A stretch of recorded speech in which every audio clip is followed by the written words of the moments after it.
Let's make sure that we're comfortable with working with the model, rotating it around, positioning it, and things like that.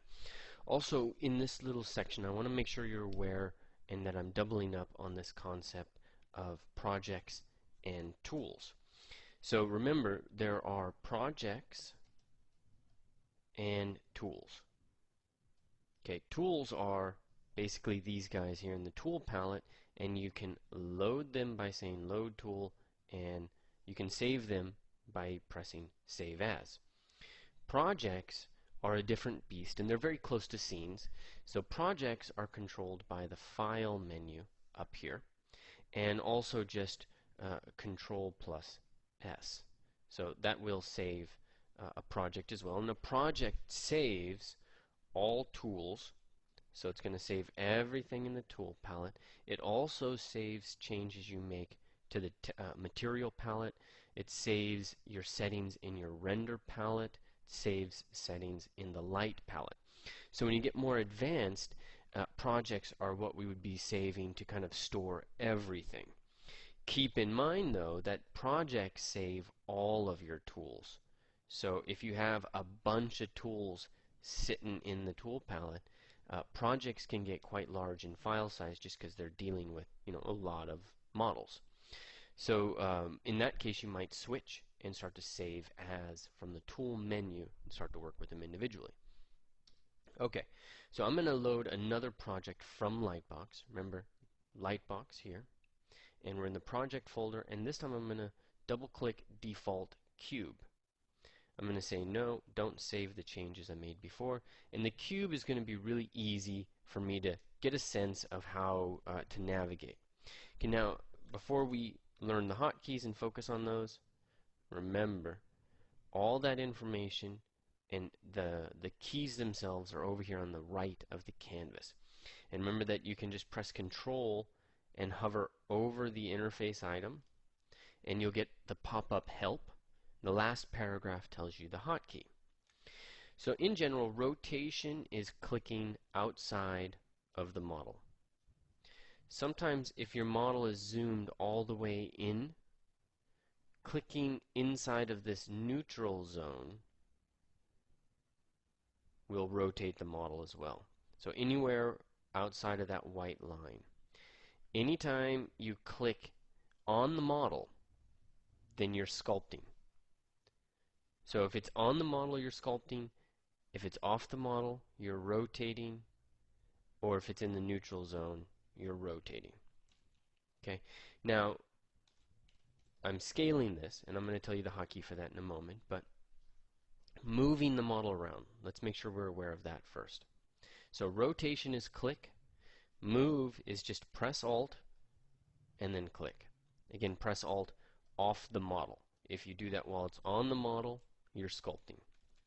So Alt, click outside the model, and then just drag it up, down, left, or right. Okay, now make sure you're really comfortable with these, and when you need to scale the model up and down, the first button you're really going to be using is the scale button.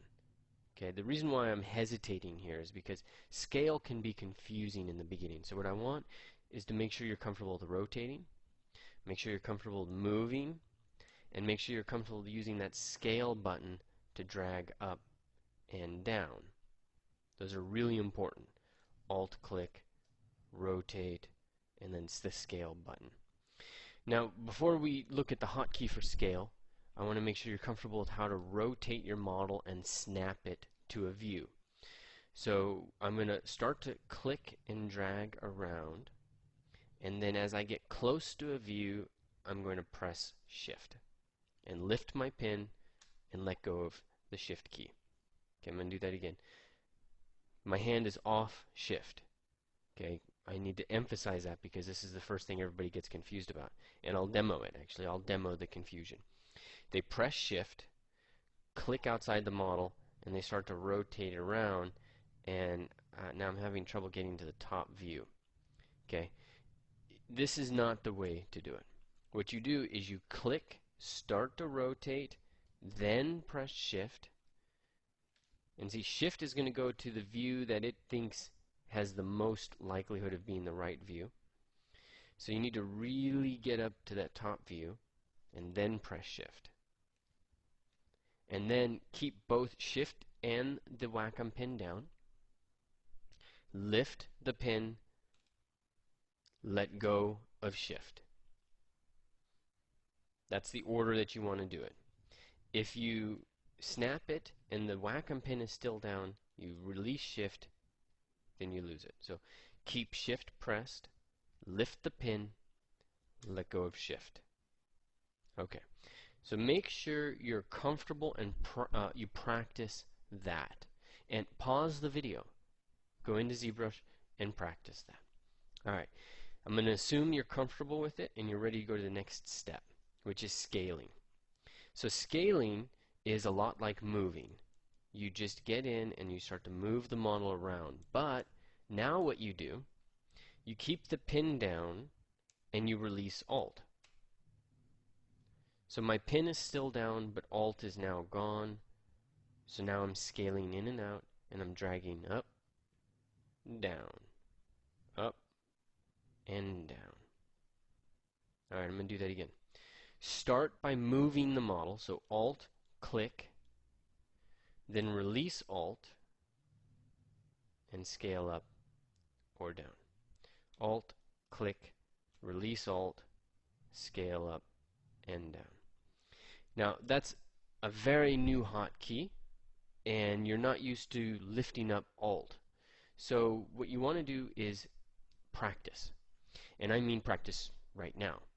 Take the time, take 10 minutes, just militarily drill yourself. Alt, click, release, Alt, click, release, Alt, click, release. I did that for 10 minutes quite a few years ago, and after that I was done. I didn't need to practice it. It was second nature. It's 10 minutes of your life. It will make things easier. You don't want to be 3 months later still playing with the scale button. That's going to mean that you're really shortchanging your knowledge. So you want to take the 10 minutes now and really power up on the navigation.